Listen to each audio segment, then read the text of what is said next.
தரித்திரருக்கு சுவிசேஷம், திருச்சபைக்கு சத்தியம், இந்த 2 அடிப்படை கொள்கைகள், இவற்றோடு நாம் சங்கீத புஸ்தகத்திலிருந்து இந்நாட்களிலே நாம் செய்திகளை தியானித்து வருகிறோம்.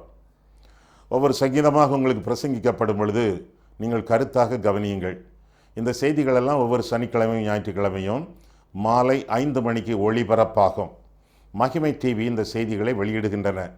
மகிமையான டிவி, மகிமையான செய்திகள், மகிமையான பாடல்கள் இந்த டிவி தொலைக்காட்சியிலே இடம்பெறுகின்றன.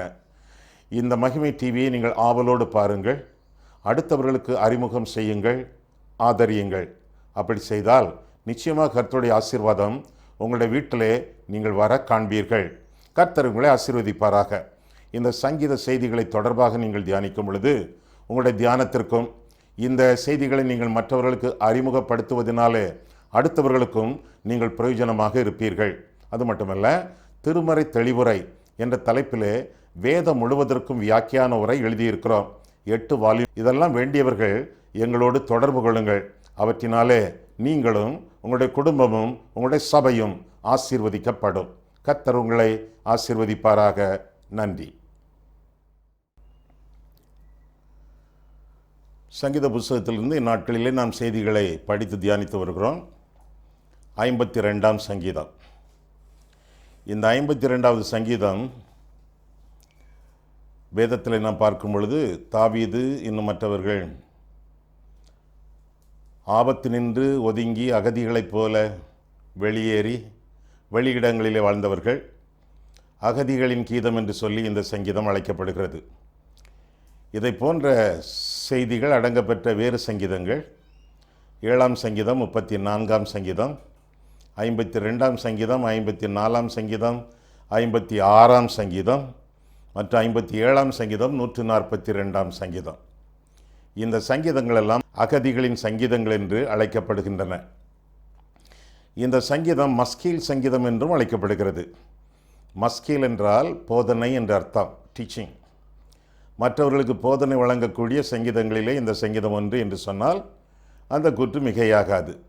ராகத் தலைவனுக்கு ஒப்புக் கொடுக்கப்பட்ட தாவீதின் சங்கீதம் என்றும் இந்த சங்கீதத்தை குறித்து நாம் வேதத்தில் பார்க்கிறோம். வேத புத்தகத்தை எடுத்துக்கொள்ளுங்கள். 52ஆம் சங்கீதத்திற்கு வாருங்கள். முதலாவதாக அடைப்புக்குறியிலே என்ன இருக்கிறது என்பதை நாம் வாசிப்போம்.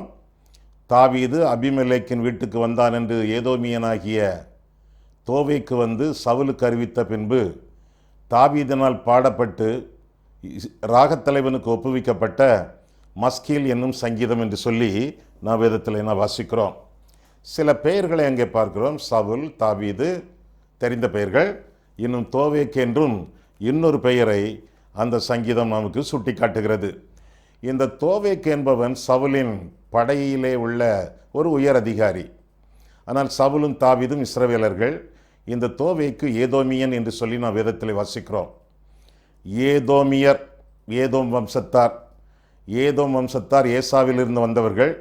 அந்த வம்சத்திலிருந்து வந்தவன் தான் தோவேக்கு. அந்த வம்சத்திலிருந்து வந்தவன் தான் ஏரோது ராஜா.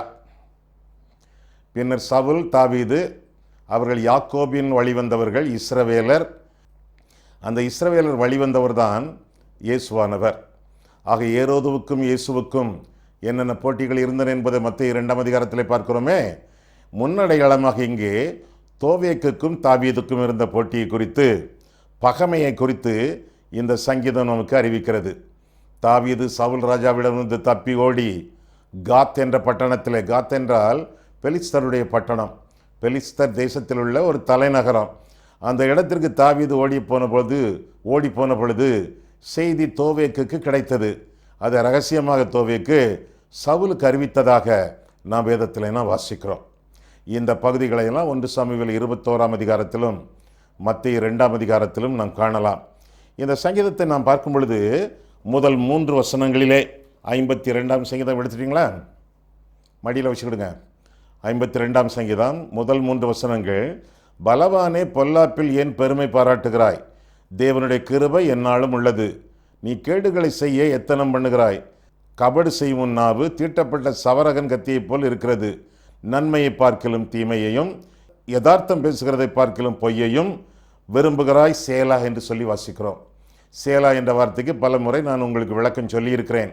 சேலா என்றால் அந்த வசனம், ஒரு வசனம் சேலாவிலே முடிகிறது என்றால் அந்த இடத்துல நிறுத்திவிட வேண்டும்.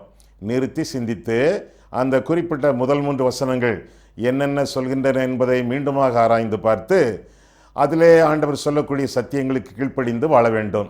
நிறுத்தி வாசிக்க வேண்டும், நிறுத்தி சிந்தித்து வாசிக்க வேண்டும் என்பதுதான் சேலா என்ற வார்த்தையின் திரண்ட பொருள். சரி, முதல் 3 வசனங்களிலே சங்கீதக்காரனாகிய தாவீது சொல்லும் பொழுது தோவேக்கினால் உண்டான சில பிரச்சனைகள், ஒரு பகைவனால் உண்டான பிரச்சனைகளை குறித்து சொல்லுவதாக பார்க்கிறோம். என்னெல்லாம்? முதலாவதாக பொல்லாப்பிலே பெருமை. பொல்லாப்பு செய்வதிலே பெருமை பாராட்டக்கூடிய தோவேக்கு ஏதோமியன், சவுலின் அரசாட்சியிலே உள்ள ஒரு முக்கியமான அதிகாரி, அவனுடைய இராணுவத்திலே உள்ள முக்கியமான ஒரு தலைவன், பொல்லாப்பு செய்கிறான், தீமையை சிந்திக்கிறான், தீமையை செயலாற்றுகிறான், தீமையிலே விருப்பம் கொள்கிறான் என்பதை முதல் 3-4 வசனங்களில் அவனை குறித்து நாம் பார்க்கிறோம். பொல்லாப்பிலே பெருமை. நேபுகாத் நேச்சார் நினைவுக்கு வருகிறதா?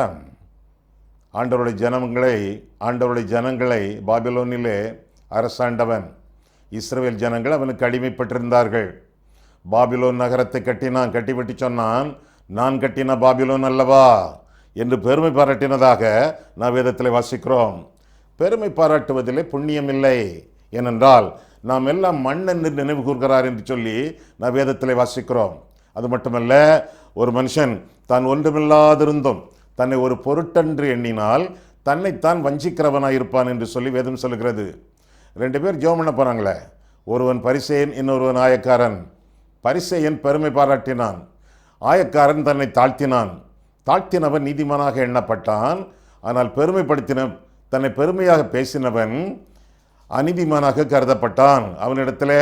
அவனுக்கு கர்த்தரிடத்திலே ஒன்றுமே கிடைக்கவில்லை என்று சொல்லி வேதம் நமக்கு லூக்கா 18ஆம் அதிகாரத்திலே சொல்கிறது. சில வசனங்களை பாருங்கள்.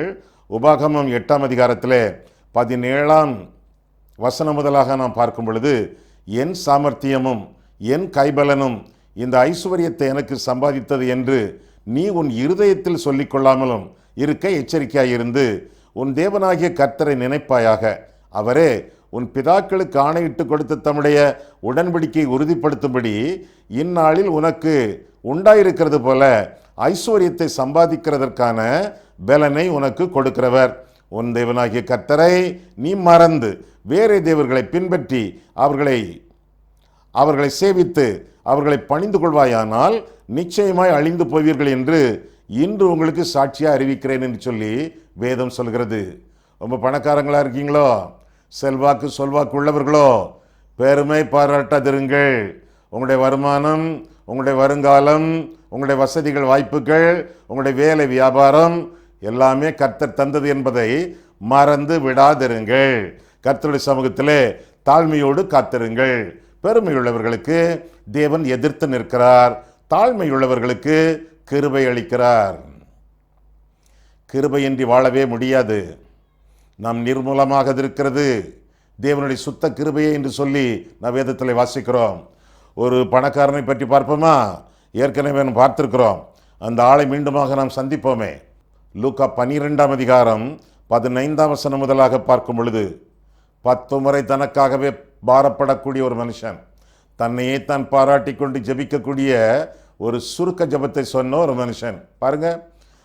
லூக்கா 12:15 முதல், பின்பு அவர் அவர்களை நோக்கி, பொருளாசையை குறித்து எச்சரிக்கையாயிருங்கள்.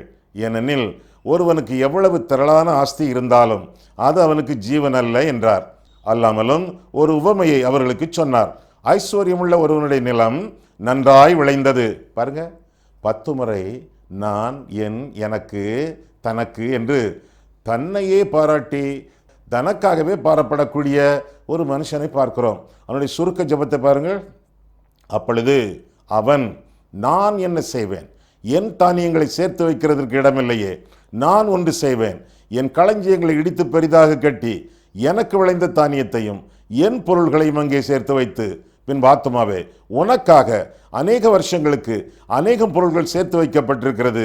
நீ இளைப்பாரி புசித்து குடித்து பூரிப்பா இரு என்று என் ஆத்துமாவளை சொல்வேன் என்று தனக்குள்ளே சிந்தித்து சொல்லி கொண்டான். என், எனக்கு, தனக்கு என்று சொல்லி தனக்காகவே பாரப்பட்டான். ஆனால் உலகம் இந்த மனுஷனை புகழும். என்ன? சிந்தித்து செயல்படுகிறவன், திட்டங்கள் தீட்டுகிறவன், கட்டி எழுப்புகிறவன், கடைசி நாளுக்காக சேர்த்து வைக்கிறவன். வாழ்ந்தால் இவனைப் போலத்தான் வாழணும். இவன்தான் இந்த உலகத்திலே ஒரு பெரிய ஞானி. நம்ம ஊரில் இந்த ஆள் தான் கனம் பண்ணப்பட வேண்டிய ஒரு மனுஷன் என்று சொல்வார்கள். ஆனால் ஆண்டவர் அவனை பார்த்து என்ன சொல்கிறார்? 20ஆம் வசனம், தேவனோ அவனை நோக்கி, மதிகேடனே, முட்டாளே, மதிகேடனே, உன் ஆத்துமா உன்னிடத்திலிருந்து இந்த ராத்திரியில் எடுத்துக்கொள்ளப்படும், அப்பொழுது நீ சேகரித்தவைகள் யாருடையதாகும் என்றார். தேவனிடத்தில் ஐஸ்வர்யவானாய் இராமல் தனக்காகவே பொக்கிஷங்களை சேர்த்து வைக்கிறவன் இப்படியே இருக்கிறான் என்றார் என்று சொல்லியும் நாம் வேதத்திலே வாசிக்கிறோம். உலகத்திலே ஒன்றும் சேர்த்து வைக்காதவனை பார்த்து உலகம் முட்டாள் என்று சொல்லுகிறது. தேவ நோக்கம் அறியாமல் சேர்த்து கொண்டிருக்கிறவனை பார்த்து வேத முட்டாள் என்று சொல்கிறது. தேவன் முட்டாள் என்று சொல்கிறார். எப்படிப்பட்ட முட்டாள்களாக ஜீவித்துக் கொண்டிருக்கிறீர்கள்? தேவன் உங்களை முட்டாள் என்று சொல்ல வேண்டுமா, அல்லது உலகம் எங்களை முட்டாள் என்று சொல்லிவிட்டாலும் பரவாயில்லை என்று எண்ணுகிறீர்களா? உலகத்திலே அல்ல, உன்னதத்திலே சேர்த்து வையுங்கள் என்று சொல்லி இந்த சங்கீதம் நமக்கு இன்னும் அறிவிக்கிறது. ஆக நம்முடைய சுய புத்தியை, சுய சக்தியை, சுய கத்தியை நாடி ஜீவிக்காமல் தேவ பக்தியை நாடி ஜீவிக்க வேண்டியது நம்முடைய கடமையாகும். பெருமை பாராட்டாதிருங்கள், நாம் நிர்மூலமாக அது இருக்கிறது தேவனுடைய சுத்த கிருபை. பெருமையை அல்ல, கிருபையை மேன்மை பாராட்டுங்கள். இன்னும் அந்த தோவேக்கு என்பவனை பற்றி இன்னும் சொல்லப்படுவது என்ன? கபட நாவு என்று பார்க்கிறோம். கபட நாவு, தோவேக்கு, ஏதோமியன், ஏரோது ராஜா வழிவந்தவன். ஏரோது ராஜாவுக்கு தான் கபடம் என்றால், கபட நாவு என்றால் கைவந்த கலையாச்சே. சாஸ்திரிகளிடத்தில் ஏரோது ராஜா சொல்லுகிறான், எனக்கும் பிள்ளையை பார்க்க ஆசை, எனக்கும் இயேசு பாலகனை பார்க்க ஆசை. நீங்கள் முதல்ல போங்க, பிள்ளை பணிந்து கொண்டு திரும்ப வாங்க, என்கிட்ட அட்ரஸை கொடுங்க, நானும் போய் பிள்ளையை பணிந்து கொள்ள வேண்டும். இதுதானே கபட நாவு. பிள்ளையை கொலை செய்ய ஏரோது வகை தேடினான் என்று சொல்லி வேதத்தில் வாசிக்கிறோம். அட்ரஸ் கிடைச்சுன்னா உடனடியாக தன்னுடைய அடியாட்களை, தன்னுடைய சேவகர்களை அனுப்பி இயேசுவை கொலை செய்வான். தந்திரமான திட்டம். ஆனால் கபட நாவு. ஒருவேளை சாஸ்திரிகள் சரி என்று சொல்லிவிட்டு போயிருப்பார்கள். போனார்கள், பிள்ளையை பார்த்தார்கள், பணிந்து கொண்டார்கள், திரும்பி வரவில்லை. ஏன் திரும்பி வரவில்லை? ஆண்டவர் சொல்லிவிட்டார், திரும்பி போகாதீங்க. வேறு வழியாய் திரும்பி போனார்கள் என்று சொல்லி வேதத்தில் நான் வாசிக்கிறோம். ஒருவேளை உங்களுடைய வாழ்க்கையிலே கூட நீங்கள் தவறான வாக்குறுதி யாருக்காவது கொடுத்திருக்கலாம்.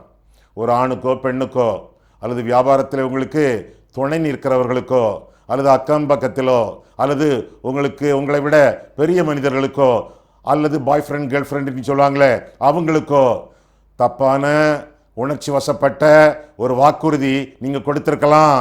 அப்படி கொடுத்தீங்கன்னா மீறுங்க. தப்பான வாக்குறுதி கொடுத்து அந்த பாவத்தை நிறைவேற்றுவதை பார்க்கலாம், அதை முறித்து வேறு வழியாக செல்ல வேண்டியது நம்முடைய கடமை. ஆண்டவர் உங்களுக்கு ஆலோசனை கொடுப்பார். ஆண்டவருடைய வேதம் உங்களுக்கு ஆலோசனை கொடுக்கும். ஆண்டவருடைய ஊழியக்காரர்கள் உங்களுக்கு ஆலோசனை கொடுப்பார்கள். கர்த்தரையும் வசனத்தையும் உண்மையான ஊழியக்காரர்களை விட்டுவிட்டு உங்கள் சுயமதியை நெறியென்று உகந்து சாய்ந்து உணர்ச்சிகளை பறிகொடுத்து தவறான வாக்குத்தத்தங்களை கொடுக்காதிருங்கள். கபட நாவுகளுக்கு உங்களை விலக்கி காத்துக்கொள்ளுங்கள். அந்த ஏரோதின் வழி, அதிலே வந்தவன் தான் இந்த தோவேக்கு என்பவன். அவனும் கபட நாவுகளை பயன்படுத்தி சங்கரிக்கும் வார்த்தைகளையும் பயன்படுத்தினான் என்று சொல்லி 2ஆம் வசனம் 4ஆம் வசனங்களிலே நாம் பார்க்கிறோம். நம்முடைய நாவுகளை ஆண்டவருக்கு ஒப்புக் கொடுக்க வேண்டியது நம்முடைய கடமையாகும். இருதயத்தை ஒப்புக் கொடுங்கள் என்பது மட்டுமல்ல, நாவுகளை கூட ஒப்புக் கொடுக்க வேண்டியது நம்முடைய கடமை. கபட நாவோடு இருக்கக்கூடாது, நல்ல பாம்பு நாக்கோடு இருக்கக்கூடாது. நல்ல பாம்பு நாக்குனா அது வாயை பழந்துனா ஒரு நாக்கா வரும், வி ஸ்டைலில் 2 நாக்கா வரும். அப்போ இரட்டை நாக்கு உள்ளவர்களாக இல்லாமல், கபட நாவு இல்லாமல், உள்ளதை உள்ளதென்றும் இல்லதை இல்லதென்றும் ஒரே வார்த்தையை, உண்மையான சொல்லை சொல்லி வாழ வேண்டியது நம்முடைய கடமை. முதலாவதாக அவனுக்கு பொல்லாப்பிலே பெருமை, 2ஆவதாக பொய்யிலே விருப்பம் என்று 3ஆவது வசனத்திலே வாசிக்கிறோம். சேலா போட்டிருக்கு. அமைதியாக இருந்து அந்த பக்கத்தில் நிறுத்திவிட்டு மீண்டுமாக முந்திய வசனங்களை வாசித்து தியானித்து கைக்கொள்ள நம்மை ஒப்பு கொடுத்து தொடர்ந்து வாசிக்க வேண்டும். நிறுத்தி தியானித்து கீழ்ப்படிந்து அடுத்த வசனங்களுக்கு வர வேண்டும் என்பதுதான் சேலா என்ற வார்த்தையின் விளக்கம். நிறுத்தி சிந்தித்து ஒப்பு கொடுத்து தொடர்ந்து வாசியுங்கள். இதுதான் சேலா. பொய் சொல்லாதிருப்பாயாக, இதுவும் 10 கற்பனைகளிலே ஒன்று என்று சொல்லி வேதத்திலே வாசிக்கிறோம். பொய் நாவுகள் அடைக்கப்படும், அறுக்கப்படும், கட்டப்படும், பொசுக்கப்படும் என்றெல்லாம் வேதம் கற்பிக்கிறது. ஆண்டவரே, என்னுடைய நாவுக்கு காவல் வையும் என்று சொல்லி ஆண்டவரிடத்தில் கேட்டுக்கொள்ள வேண்டியது நம்முடைய கடமை. தன் வாயை விரிவாய் திறக்கிறவன் கலக்கம் அடைவான் என்று சொல்லி வேதத்திலே வாசிக்கிறோம். பொய் பேசுறீங்களா? சிலர் ஆலயத்தில் சாட்சி சொல்வாங்களே, கூட்டங்களில் சாட்சி சொல்வாங்களே, எத்தனை பொய்ங்கிறீங்க? சாட்சியிலேயே ஆண்டவர் எனக்கு அதை செய்தார் இதை செய்தார்னு சொல்லி நிறைய பொய் சொல்கிறாங்களே. சில சமயங்களில் மிகையாக பேசுகிறாங்க. ஆண்டவர் செய்யாததை செய்ததா சொல்லி தங்களை பெருமைப்படுத்திக்கிடுறாங்க. சாட்சிகளிலே கூட பொய், சாட்சிகளிலே கூட மிகை, எக்ஸாஜரேஷன். மிகை என்பது பொய். பொய்களை ஊதாதிருங்கள். சாட்சிகளிலே முக்கியமான சாட்சிகள் 2. 1 ரட்சிப்பின் சாட்சி. ஆண்டவர் என் பாவங்களை மன்னித்தார், நான் பாவி என்று ஆண்டவரிடத்தில் என்னை ஒப்பு கொடுத்தேன், என் மனதிலே வந்த எல்லா பாவங்களையும் ஆண்டவருடைய சமூகத்திலே அறிக்கையிட்டேன், நான் மனம் திரும்பினேன், நான் மனம் திரும்ப ஆண்டவர் எனக்கு உதவி செய்தார், ஆண்டவர் என்னை ரட்சித்தார், தம்முடைய இரத்தத்தினாலே என்னை கழுவி சுத்திகரித்தார், என் பெயர் ஜீவ புஸ்தகத்திலே எழுதப்பட்டிருக்கிறது, இன்று முதல் என்றும் நான் பரிசுத்தமாக வாழ ஆண்டவர் எனக்கு உதவி செய்வார், எனக்காக ஜெபித்துக் கொள்ளுங்கள் என்று சொல்வது ரட்சிப்பின் சாட்சி. இதை சொல்ல வேண்டும். இன்னொன்று இரத்த சாட்சி. சாட்சி என்ற வார்த்தைக்கு கிரேக்க மொழியிலே மார்த்தூரியா, அதிலிருந்து வந்த ஆங்கில வார்த்தை மாற்றியர். நல்ல ஒரு காரியத்திற்காக கொல்லப்படுகிறவன் மாற்றிய இரத்த சாட்சி. நான் அனுதினமும் சாகிறேன் என்று அப்போஸ்தலனாகிய பவுல் சொல்கிறானே, அதுபோல அனுதினமும் ஆண்டவருக்காக பாடுபட நம்முடைய வாழ்க்கையை ஒப்புக் கொடுக்க வேண்டும். உங்களுக்கு தெரிந்த வசனம் அப்போஸ்தலர் 1:8, பரிசுத்த ஆவி உங்களிடத்தில் வரும் பொழுது நீங்கள் பலனடைந்து எருசலேமிலும் சமாரியாவிலும் யூதேயா முழுவதிலும் பூமியின் கடைசி பரியந்தமும் எனக்கு சாட்சிகளாய் இருப்பீர்கள் என்று ஆண்டவர் சொன்னாரே. சாட்சிகளாய் இருப்பீர்கள். வாயினால் சொல்வது மட்டுமல்ல, வாழ்க்கையினால் நிறைவேற்றுவது மட்டுமல்ல, ஆண்டவருக்காக இரத்தம் சிந்துவது. பரிசுத்த ஆவி உங்களிடத்தில் வரும் பொழுது நீங்கள் பலனடைந்து எருசலேம் சமாரியா யூதா எல்லா இடங்களிலும் எனக்காக இரத்தம் சிந்துவீர்கள் என்பதுதான் உண்மையாக அந்த வசனத்தின் விளக்கமாகும். இதெல்லாம் சாட்சியை புலப்படுத்தக்கூடிய முக்கியமான உண்மையான வார்த்தைகள். ரட்சிப்பின் சாட்சியாகவும் இரத்த சாட்சியாகவும் வாழ வேண்டியது நம்முடைய கடமை. என்னுடைய மூத்த போதகர் ஒருவர் சொன்னார், தம்பி நீங்கள் கரும்பா வாழணும் தம்பி, கம்பா வாழக்கூடாது என்று சொன்னார். என்ன சொன்னார்? கரும்பா வாழணுமா. கரும்பு பிழியப்பட்டாதான் சாறு வரும், அந்த சாரால் மற்றவர்கள் பயனடைவார்கள். கம்பு அடிக்கத்தான் உதவும், மற்றவர்களுக்கு இனிமை கொடுக்காது, அன்பை காட்டாது. அப்படியாக நீங்கள் கரும்பாக இருக்க வேண்டும். ஆண்டவருடைய ஊழியத்திற்காக, ஆத்துமாக்களின் நன்மைக்காக பிழியப்படுவதற்கு உங்களை ஒப்புக் கொடுக்க வேண்டும். கம்பாக இராதேயுங்கள். நீங்கள் கரும்பா கம்பா யோசித்து பாருங்கள். இரத்தம் சிந்தக்கூடிய சாட்சி, அனுதினமும் ஆண்டவருக்காக பாடுபடக்கூடிய வாழ்க்கை நம்முடைய வாழ்க்கையாக இருக்க வேண்டும். ஆனால் தோவேக்கு ஏதோமியன் முதலாவதாக பொல்லாப்பிலே பெருமை, இரண்டாவதாக பொய்யிலே விருப்பம், மூன்றாவதாக பரியாசமான வாழ்க்கை. நகைச்சுவை நல்லது, பரியாசம் நல்லதல்ல. பரியாசக்காரர் உட்காரும் இடத்திலே உட்காரக்கூட கூடாது. பரியாசம் தீவினை விளைவிக்கும், மற்றவர்களுக்கு துன்பம் உண்டாக்கும். பரியாசம் நல்லதல்ல. மீண்டும் 5ஆம் வசனத்திலே வாசிக்கிறோம், சேலா. நிறுத்தி சிந்தியுங்கள். நம்முடைய வாழ்க்கையிலே பொய்யிலே விருப்பம் வைக்கிறோமா? பெருமை பாராட்டுகிறோமா? பரியாசக்காரர்களாக வாழ்ந்து கொண்டிருக்கிறோமா? சில நல்ல அருமையான இனிமையான நகைச்சுவைகளை சொல்வார்கள், சிரிப்போம். ஆனால் சிலர் மற்றவர்களை தாக்கி பரியாசம் பண்ணி தீமையை வருவிப்பார்கள். தவறு. பரியாசமான வார்த்தை, பரியாசமான வாழ்க்கை இதெல்லாம் கூடாது என்று சொல்லி வேதத்திலே நாம் தெளிவாக வாசிக்கிறோம். ஆண்டவர் தன்னுடைய பலன் என்பதை மறந்து போனான் என்று சொல்லிக்கூட அவனை குறித்து இந்த வசனங்களில் நான் வாசிக்கிறோம். கர்த்தர் என் பலன் என்று அவன் நம்பவில்லை. என்னுடைய பலன் முக்கியம், நான் தான் எல்லாவற்றையும் ஆண்டு கொள்வேன், எனக்கு எல்லாம் தெரியும், என்னை நானே கவனித்துக் கொள்வேன் என்று சொல்லி ஆண்டவரை புறக்கணித்த ஒரு வாழ்க்கை இவனுடைய வாழ்க்கையாக இருந்தது. கர்த்தர் வீட்டை கட்டாராகில் கட்டுகிறவர்களின் பிரயாசம் விருதா? நம்முடைய வாழ்க்கையோ, நம்முடைய வீடோ, நம்முடைய குடும்பமோ, நம்முடைய குவலயமோ, நம்முடைய உறவினர்களோ எல்லாரும் கட்டப்படுவதற்கு ஆண்டவருடைய வசனம், ஆண்டவர் தான் காரணர் என்பதை அறிந்து கொள்ள வேண்டும். நம்முடைய சாமர்த்தியமோ, நம்முடைய சம்பாத்தியமோ, நம்முடைய சன்மார்க்கமோ, நம்முடைய சாதுரியமோ நம்மை கட்டி எழுப்பாது. எனவே பரியாசமான வார்த்தைகளை எல்லாம் புறக்கணித்து அவரை அண்டிக் கொள்ளுகிறவர்கள் பாக்கியவான்கள் என்று சொல்லி நான் வேதத்திலே வாசிக்கிறோமே.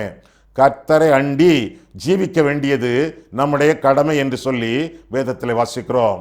தொடர்ந்து அந்த சங்கீதத்திலே நாம் பார்க்கும் பொழுது என்னெல்லாம் பார்க்கிறோம் என்றால், 5ஆம் வசனம் முதல், தேவன் உன்னை என்றென்றைக்கும் இராதபடி அழித்து போடுவார். அவர் உன்னை பிடித்து உன் வாசஸ்தலத்திலிருந்து பிடுங்கி நீ ஜீவனுள்ள தேசத்தில் இராதபடிக்கு உன்னை நிர்மூலமாக்குவார். யார? தேவைக்கு மாதிரிப்பட்ட மக்களை. நீதிமான்கள் அதை கண்டு பயந்து அவனை பார்த்து நகைத்து, இதோ தேவனை தன் பலனாக எண்ணாமல் தன் செல்வ பெருக்கை நம்பி தன் தீவனையில் பலத்து கொண்ட மனுஷன் இவன்தான் என்பார்கள். நானோ தேவனுடைய ஆலயத்தில் பச்சையான ஒலிவ மரத்தை போல் இருக்கிறேன். தேவனுடைய கிருபையை என்றென்னைக்கும் நம்பி இருக்கிறேன். நீரே இதை செய்தீர் என்று உம்மை என்றென்னைக்கும் துதித்து உமது நாமத்திற்கு காத்திருப்பேன். உம்முடைய பரிசுத்தவான்களுக்கு முன்பாக அது நலமா இருக்கிறது என்று சொல்லி இந்த சங்கீதத்தை வாசித்து முடிக்கிறோம். நானோ என்று சங்கீதக்காரன் சொல்லுகிறான். அப்படின்னா யாரோடு ஒப்பிட்டு பார்த்து சொல்லுகிறான்? தோவேக்கோடு. தோவேக்கு இப்படியெல்லாம் இருக்கிறான். எப்படியெல்லாம் இருக்கிறான்? 1 பொல்லாப்பிலை பெருமை, 2 பொய்யிலே விருப்பம், 3 பரியாசமான வாழ்க்கை. நானோ வித்தியாசம், 2 பேருக்கும் பெரிய வித்தியாசம். தாவீதுக்கும் தோவேதுக்கும் பல வித்தியாசங்கள் இருக்கின்றன. தாவீது பச்சையான மரம், தோவேக்கு செத்துப்போன மரம். தாவீது தேவனுடைய கிருபையை நம்பினவன், தோவேக்கு தேவனுடைய கிருபையை உதாசீனப்படுத்தி தன்னுடைய செல்வ பெருக்கை நம்பினவன். தாவீது தேவனை ஸ்தோத்தரிக்கிறான், தோவேக்கு எரிச்சல் கொண்டவனாக விளங்குகிறான். தாவீது தேவனுக்கு காத்திருக்கிறான், தோவேக்கு அப்படி அல்ல. தாவீது ஆசீர்வதிக்கப்பட்டவனாக இருக்கிறான், தோவேக்கு சபிக்கப்பட்டவனாக இருக்கிறான். தாவீது ஒரு சரியான உதாரணம், தோவேக்கு ஒரு பயங்கரமான உதாரணம். தாவீது நிம்மதியோடு இருக்கிறான், தோவேக்கு நிர்மூலமாகிறான். இதுதான் அவர்களுக்குள்ள வித்தியாசம். இன்னும் தாவீது எப்படிப்பட்டவனாக இருக்கிறான் என்று பார்க்கும் பொழுது 8ஆம் 9ஆம் வசனங்களிலே இப்போ தாவீதை குறித்து நாம் பார்க்க போகிறோம். தோவேக்கு எப்படிப்பட்டவன் என்று பார்த்தோம். பொல்லாப்பிலை பெருமை, பொய்யிலை விருப்பம், பரியாசமான வாழ்க்கை. தாவீதோ தான் பச்சையான ஒலிவ மரம் என்று சொல்லி 8ஆம் 9ஆம் வசனங்களிலே தன்னை குறித்து சாட்சியாக சொல்வதாக நாம் பார்க்கிறோம். நானோ அப்படின்னா என்ன? நான் தோவேக்கை விட வித்தியாசமானவன் என்று சொல்லி அவன் தன்னை குறித்து அறிமுகப்படுத்துகிறான். கர்த்தருக்கு பயப்படுகிறவன் என்று சொல்லி 6ஆம் வசனம் சொல்கிறது. ஏன் இந்த கர்த்தருக்கு பயப்படக்கூடிய பயம்? அக்கிரமக்காரரின் முடிவை அவன் அறிந்து கொண்டான், தேவனுடைய நியாயத்தீர்ப்பை அவன் கற்றுக்கொண்டவன், அவன் ஆண்டவர் கொடுக்கக்கூடிய எச்சரிப்புகளை எல்லாம் அறிந்தவன், கர்த்தருடைய நடத்துதலை தன்னுடைய வாழ்க்கையிலே கண்டுகொண்டவன். ஆண்டவருக்கு முதலிடம், முழு இடம், முக்கிய இடம் கொடுத்து ஆண்டவருடைய மேன்மைத்தன்மையை தெளிவாக புரிந்து கொண்டவன். அது மட்டுமல்ல, ஆசீர்வாதங்கள் நமக்கு இருக்கக்கூடிய செல்வ பெருக்கினாலே அல்ல, ஆசீர்வாதங்களுக்கு அடிப்படை ஆண்டவராகிய தெய்வம் என்பதை கண்டு கொண்டவன். எனவே கர்த்தருக்கு பயப்படுகிறான். அது ஆதாமின் பயம் அல்ல, தண்டனைக்கு பயப்படக்கூடிய பயம் அல்ல, அது ஆபிரகாமின் பயம். இப்பொழுது நீ கர்த்தருக்கு பயப்படுகிறவன் என்பதை இதனால் அறிந்திருக்கிறேன் என்று ஆண்டவர் சொன்னாரே ஆபிரகாமை பார்த்து. ஆதியாகமம் 22ஆம் அதிகாரம் 12ஆம் வசனத்திலே அந்த பயம். எந்த பயம்? பயபக்தி. ஆண்டவரிடத்திலே தான் பயபக்தியாக இருப்பதாக தன்னை குறித்து தாவீது அறிக்கை செய்வதாக நாம் வேதத்தில் வாசிக்கிறோம். அது மட்டுமல்ல, அவனிடத்தில் நகைப்பு காணப்படுகிறது. துன்மார்க்கன் எப்படி அழிகிறான் என்பதை கண்முன்னாலே ஆண்டவர் காட்டக்கூடிய காட்சியையும் அவன் கண்டு தேவனுடைய நீதியை, நியாய தீர்ப்பை அவன் கண்டு சந்தோஷப்படுவதாக அவனை குறித்து வேதத்தில் வாசிக்கிறோம். என்னதான் வாழ்க்கையிலே ஆண்டவருக்கு பயப்படாதவர்கள், ஆண்டவரை அறியாதவர்கள், ஆண்டவரை பரியாசம் பண்ணுகிறவர்கள் தற்செயலாக தற்காலிகமாக செழித்து வளர்ந்தாலும் பிற்காலத்திலே, நாளடைவிலே, காலப்போக்கிலே அவர்கள் அழிவார்கள் என்பதை அவன் கண்டுகொண்டவன். அதுதானே 73ஆம் சங்கீதத்தின் அடிப்படை கருத்து. துன்மார்க்கன் பனையை போல செழித்தாலும் ஆனால் வருங்காலத்திலே, நாளடைவிலே அவன் புறந்தள்ளப்படுவான், அழிந்து போவான் என்பதுதான் 73ஆம் சங்கீதத்தின் கருத்தும் ஆகும். தாவீதை பார்க்கும் பொழுது ஆபத்து நீங்கும், ஆண்டவருடைய ஜெயம் தாங்கும் என்பதை தெளிவாக அறிந்து கொண்டார். அது மட்டுமல்ல, துன்மார்க்கருக்கு வரக்கூடிய தண்டனைகளையும் தன்னுடைய கண்களினாலே பார்த்து நகைக்கக்கூடிய, சந்தோஷப்படக்கூடிய வாழ்க்கையையும் ஆண்டவர் தருவார் என்று சொல்லி அவனிடத்திலிருந்து நாம் அறிந்து கொள்கிறோம். பச்சையான ஒலிவ மரத்தை போல நான் இருப்பேன். ஒலிவ மரம் என்பது நடப்பட்டது. எங்க? தேவனுடைய ஆலயத்திலே நடப்பட்டது. நட்டது யார்? ஆண்டவர்.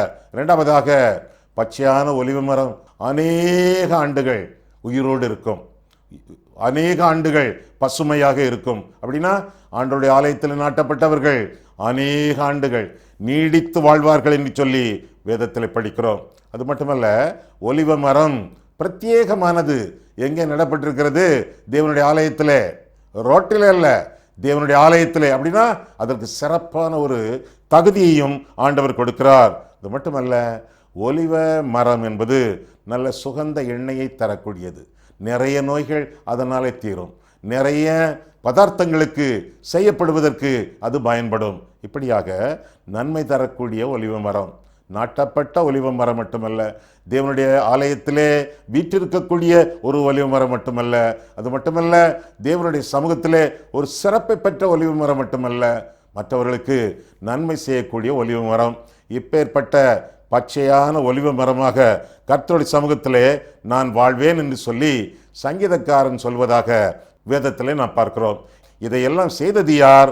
9ஆம் வசனத்திலே பார்க்கும் பொழுது, நீரே அதை செய்தீர் என்று சங்கீதக்காரன் கர்த்தரை புகழ்வதாக நாம் வேதத்திலே வாசிக்கிறோம். ஆமாம், கர்த்தருடைய சமூகத்திலே ஒலிவ மரமாக நீங்கள் வாழ்ந்து கொண்டிருக்கிறீர்களா? பச்சையான ஒலிவ மரமாக. கடலுக்குள்ளே மீன் பிடிக்க போகிறார்கள், ஒன்றும் கிடைக்கல. ஒரு மரக்கட்டை அங்கே மிதந்து கொண்டு வருகிறது. எப்படி மரக்கட்டை நீளமாக இருக்க, ஒரு பெரிய மரம் மாதிரி இருக்க என்று எண்ணுகிறார்கள். எங்கேயோ ஆற்றங்கரையில் அந்த மரம் இருந்திருக்கும், அது விழுந்திருக்கும், தண்ணியில் மிதந்து கடலை வந்து சேர்ந்திருக்கும், ஆனாலும் பிரயோஜனம் உள்ளதாக இருக்கும் என்று சொல்லி அந்த மரக்கட்டையை கயிறு கட்டி இழுத்து தரைக்கு கொண்டு வராங்க. கொஞ்ச நாள் காயட்டுமே என்று சொல்லி காய போடுறாங்க.